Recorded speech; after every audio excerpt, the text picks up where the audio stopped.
You want to say what you initially saw? He had a pulse. Okay. He was breathing. I opened up his pupils to make sure his pupils were good. They were normal. Okay. He was kind of moving around a little bit, like he was kind of disoriented. And I kept saying, "Hey, I'm a nurse. My name's Brandy. Can I help you?" No response.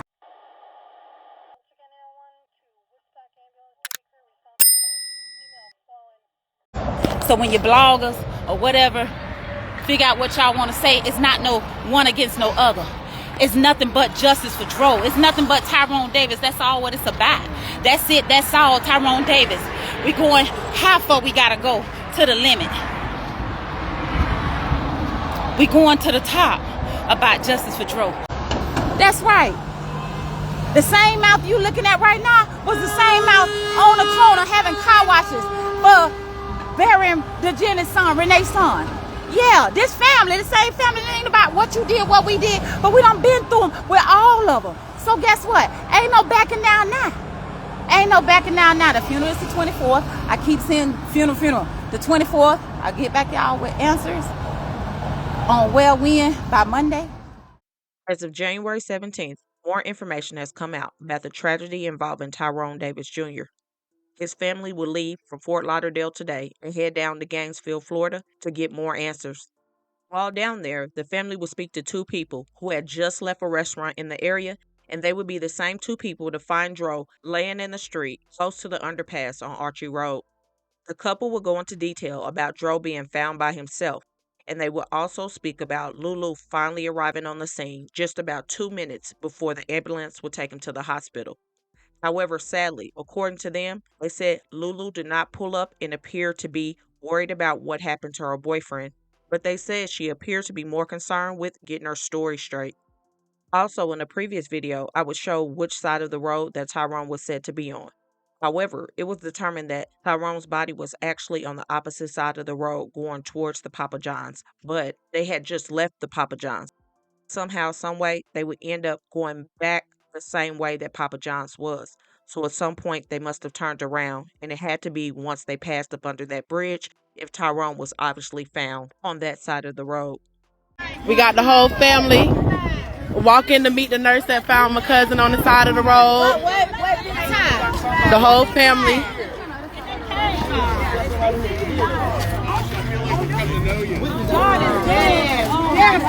I talked to her. How are you guys?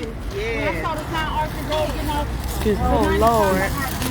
Yeah, sorry, y'all. It's so sad. It's so sad. We just want answers. We don't have all the answers, but I want to give some honest perspective from what happened. We were at the Texas Roadhouse. And for y'all that just joined, this is the nurse and her husband that tried to help my cousin. Yet, I'm hoping so.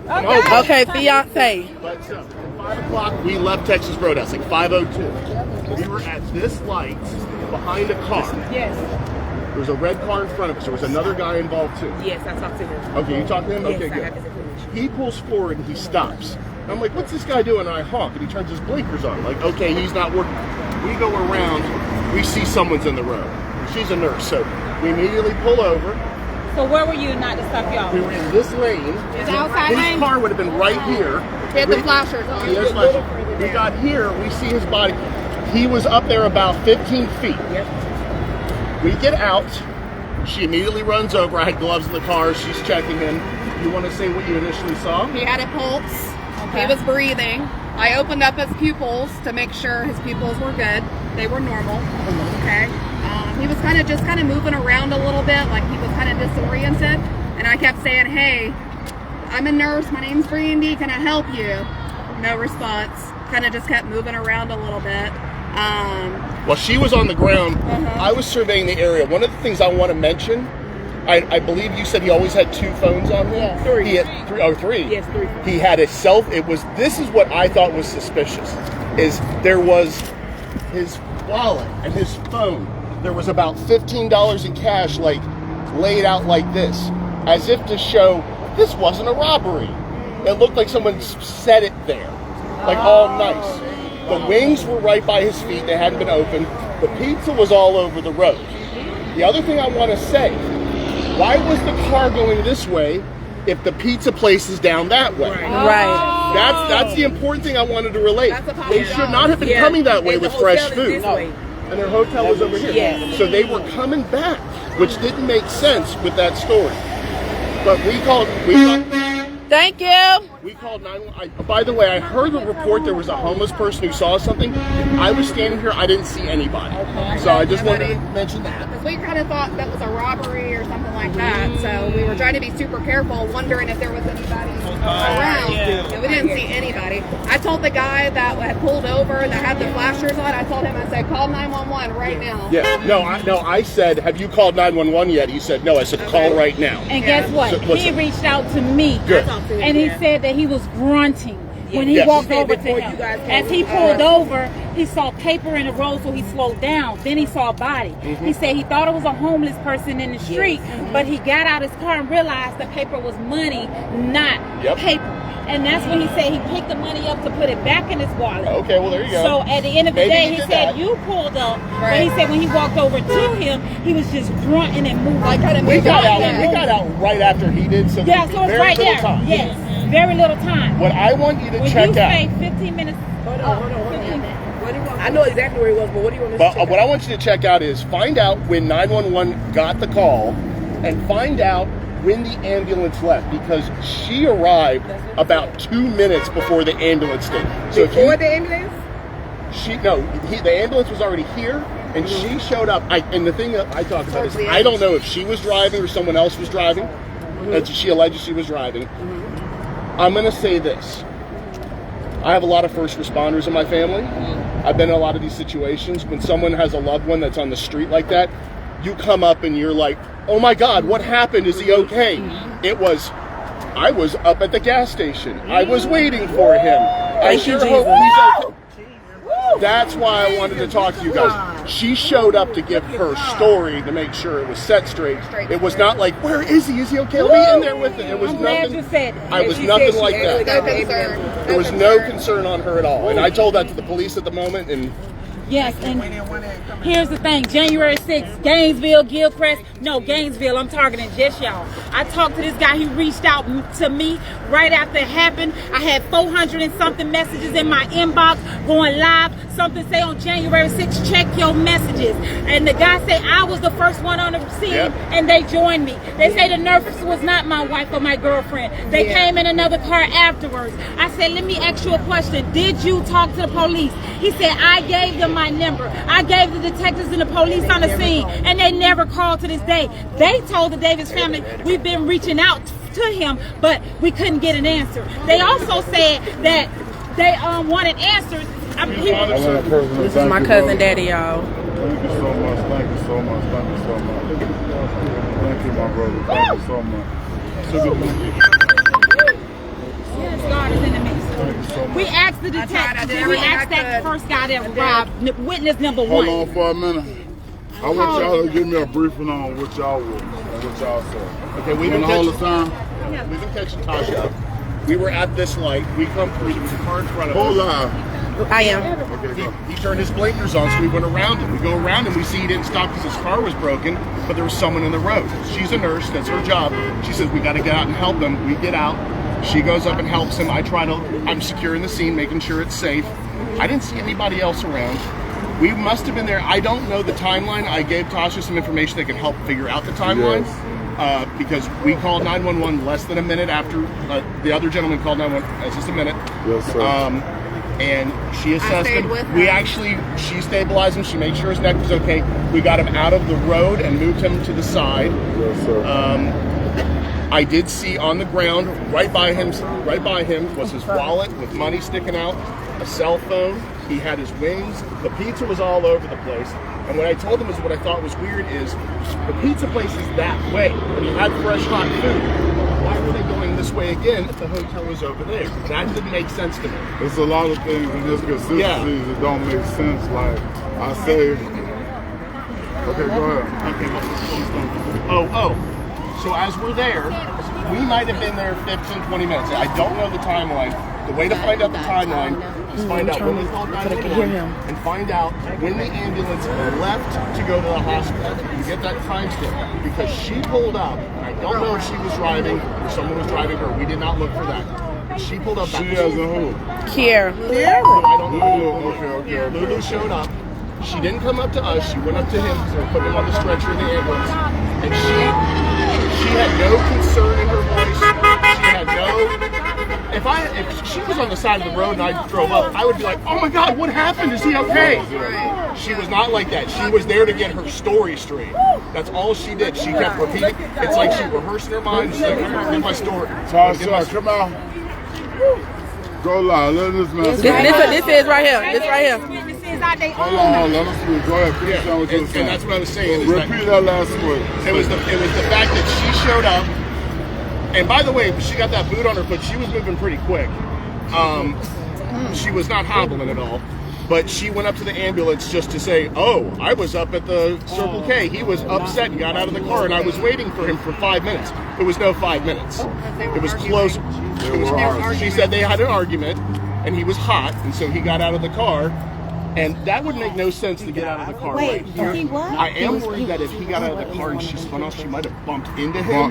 Hit the gas. That's Hold what. on. Let him do his and hit the gas. But again, we don't know. We did not see any of that. Now you saw. I said go get something for his head. I got a clean roll of paper towels. We put it to give him like a pillow. Right, because I didn't want his head to be laying on the ground. So I lifted his Whenever head. we saw him, he could never speak. He was less conscious, but he went into a deeper state of unconsciousness. He looked like he was about to seizures. Yeah. So And I asked Lulu, does he have any medical problems? Does he have diabetes? Does he have seizures? I said, does he have any kind of medical problems that the ambulance needs to know about? And she said, no, not that I know of. And she was calm the entire time? Oh yeah. Did he have any Full bruises? cucumber, not Any concerned at all. bruises consistent with getting hit by a car? No. I saw his legs. I had to move his legs off the street. I did not think he was homeless. He looked like he was in his PJs. He looked like he was comfortable. Yes, sir. He had on his sweats, and we moved him off the road. But there was no any sign, anything.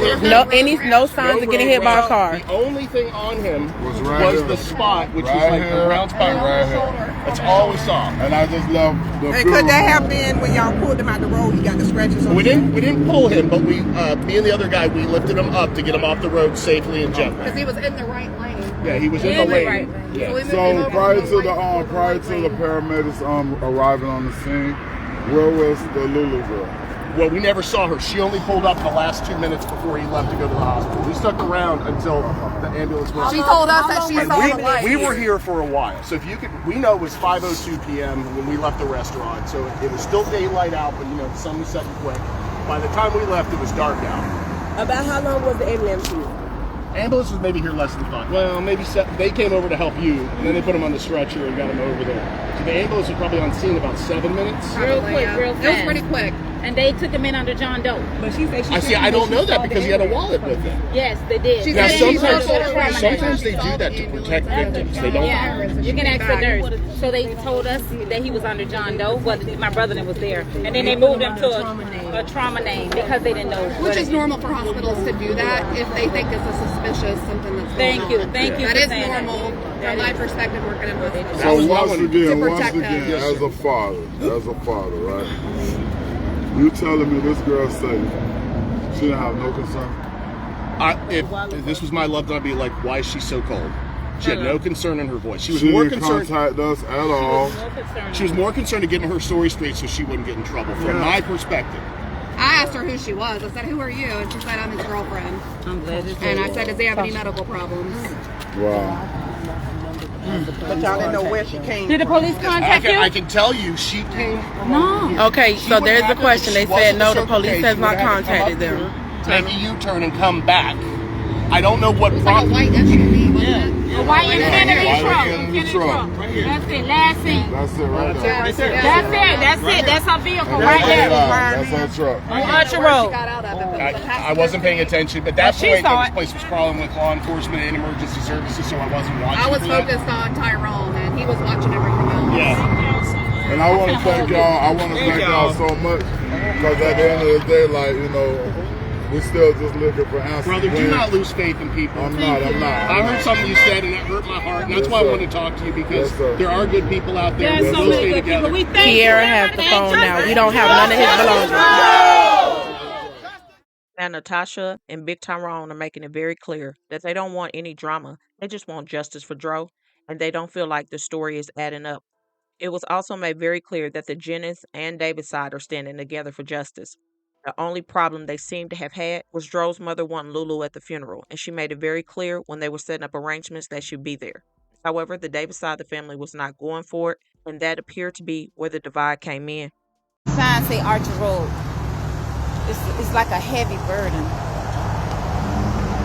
We out here in Gainesville. I'm finna turn this camera around and let y'all see this bridge and the actual spot my nephew died in. How we know? Not through the police. You best believe my live give answers. Family seeking answers, and they coming. And every which way they coming. Justice for my cousin. We won't stop.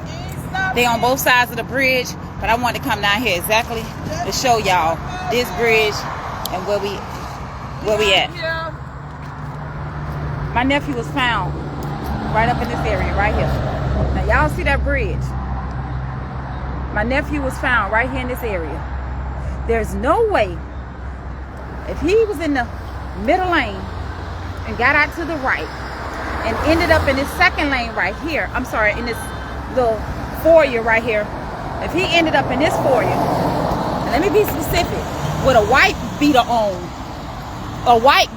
on, whatever y'all want to call, white tank top and a pair of pants, whatever y'all want to call it, there's no way that he don't got no stuff, grazes, bruises, nothing on his body. This is the moment where he laid his life down at. This is where it all started at, when he became out the car under a bridge, and the bridge is right there. You can't have a tank top on. Thank you! You can't have a tank top on and a pair of pants and not no scratches. At the top of your shoulders, there was rough road debris in the back of your head, at the very high top of your shoulders. But this is the area right here where his body was found at. Not through no police that message came from, not through no detectives that message came from, but from the first one on the scene. The first one on the scene, and we know he was on the scene because he backed it up with facts. He backed it up with evidence. January 6th, I talked to that man. You know what he said? Not one detective from Gainesville called him. Not one. And I ain't even supposed to go in details because my family told me not to do that. But not one detective called him. It's so sad that they didn't even reach out to him. We had him call them. We had him call them. You mean to tell me this busy road and the detectives say the traffic lights only catch a person running the red light? Other than that, they don't record anything. Come on, Gainesville, y'all got to do better. My nephew ain't jumped. He wasn't on no drugs.